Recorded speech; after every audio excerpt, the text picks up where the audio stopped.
পশ্চিমবঙ্গের লক্ষ লক্ষ বেকার যুবক যুবতীদের জন্য বড় ঘোষণা হতে চলেছে। যুবশক্তি ভরসা কার্ড 2026। রাজ্যের এই নতুন প্রকল্পকে ঘিরে ইতিমধ্যেই শুরু হয়েছে ব্যাপক আলোচনা। অনেকেই জানতে চাইছেন কারা এই সুবিধা পাবেন, মাসে কত টাকা দেওয়া হবে, কিভাবে আবেদন করতে হবে, পুরো যুবসাথী কার্ড থাকলে কি হবে, আর কোন কোন ডকুমেন্ট লাগবে। আজকের এই প্রতিবেদনে আমরা একদম শুরু থেকে শেষ পর্যন্ত সহজ ভাষায় তুলে ধরব যুবশক্তি স্কিম 2026-এর সম্পূর্ণ তথ্য। রাজ্য সরকারের তরফে দাবি করা হয়েছে বেকার যুবক যুবতীদের আর্থিকভাবে কিছুটা স্বস্তি দিতে এবং কর্মসংস্থানের সুযোগের সঙ্গে যুক্ত রাখতে এই নতুন উদ্যোগ দেওয়া হচ্ছে। বিশেষ করে যারা চাকরির প্রস্তুতি নিচ্ছেন, স্কিল ট্রেনিং করছেন বা দীর্ঘদিন ধরে কর্মসংস্থানের অপেক্ষায় রয়েছেন, তাদের জন্য এই প্রকল্প গুরুত্বপূর্ণ হতে পারে। আগে রাজ্য যুবসাথী প্রকল্প ছিল, সেই প্রকল্পের মাধ্যমে বেকার যুবকদের বিভিন্ন সহায়তা দেওয়া হতো। এবার এই পুরানো ব্যবস্থাকে আরও আধুনিক রূপ দিয়ে যুবশক্তি ভরসা কার্ড আপনার নামে আসছে।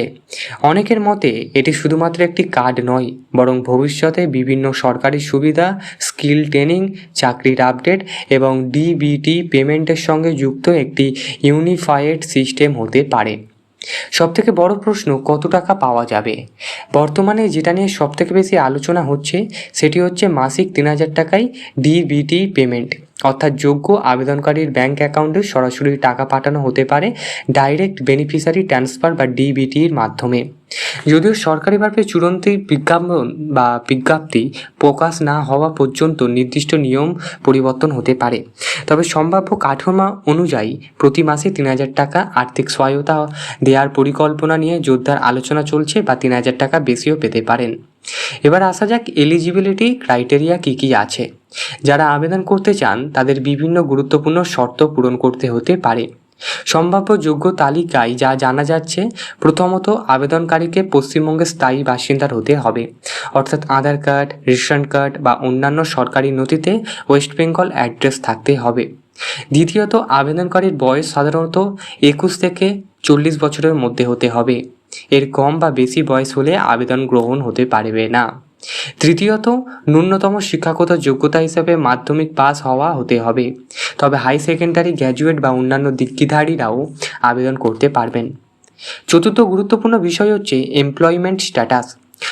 চাকরি বা সরকারি চাকরিতে কর্মরত ব্যক্তি বা নিয়মিত বড় আয়ের সঙ্গে যুক্ত কেউ এই প্রকল্পের সুবিধা নাও পেতে পারেন।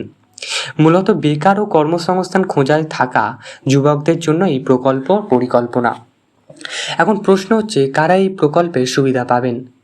যারা ইতিমধ্যে সরকারি স্থায়ী চাকরিতে রয়েছেন তারা পাবেন না। বড় বড় ব্যবসা করছেন, ইনকাম ট্যাক্স দেন, অথবা অন্য কোনো একই ধরনের বড় সরকারি ভাতা পাচ্ছেন, তাদের আবেদন বাতিল হতে পারে।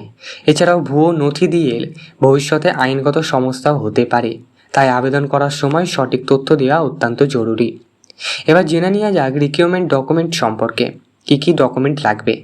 আধার card, voter card, ration card, মাধ্যমিক অ্যাডমিট বা certificate, passport size photo, active mobile number, ব্যাংকের পাসবুকের কপি, এমপ্লয়মেন্ট এক্সচেঞ্জ রেজিস্ট্রেশন যদি চাওয়া হয়, কাস্ট সার্টিফিকেট এটা প্রযোজ্য ক্ষেত্রে, আর ইনকাম সার্টিফিকেট এটা প্রয়োজন হলে।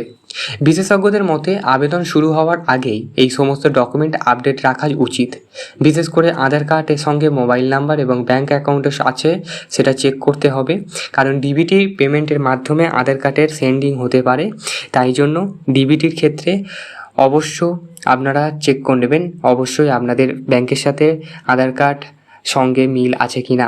এর নিকটবর্তী আধার কার্ড সেবা কেন্দ্র অথবা সিএসসি সেন্টারে গিয়ে মোবাইল নাম্বার আপডেট করা যায়, সেখান থেকে আপডেট করতে পারেন। আবার ব্যাংক অ্যাকাউন্টে আধার কার্ড লিঙ্ক আছে কিনা সেটাও দেখতে পারেন। এটিএম, নেট ব্যাংকিং বা এসএসএস মাধ্যমে আপনারা চেক করতে পারেন। এই প্রকল্পগুলো অত্যন্ত খুবই সুবিধাজনক। আপনারা অবশ্যই এই প্রকল্পগুলো নেওয়ার জন্য ক্রাইটেরিয়া করতে পারেন। বিশেষজ্ঞদের মতে এই প্রকল্প চালু হলে পশ্চিমবঙ্গের বেকার যুবক সমাজের জন্য বড় সহায়তা হতে পারে, কারণ বর্তমান সময়ে চাকরির প্রস্তুতি, ট্রেনিং, যাতায়াত এবং অনলাইন পরীক্ষার খরচ সামলাতে অনেকে হিমশিম খাচ্ছে, বাড়িতে টাকা চাইতে পারছে না, তার জন্য এই প্রকল্প। তবে মনে রাখতে হবে এখনও পর্যন্ত অনেক তথ্য আলোচনা ও সম্ভাবনা স্তরে রয়েছে। সরকারিভাবে ফাইনাল মানে নোটিফিকেশান প্রকাশের পরেই প্রকৃত নিয়ম, আবেদন তারিখ শুরু প্রত্যেকটাই জানা যাবে। সেই নিয়ে অবশ্যই আমি ডিটেলসে ভিডিও আনবো। তবে এইটুখানি আপডেট আপাতত এসেছে, সেইটাই আপনাদের সাথে শেয়ার করলাম এবং বিস্তারিত সঠিক আপডেট আসবে। যুক্ত থাকবেন আমাদের চ্যানেলের সাথে।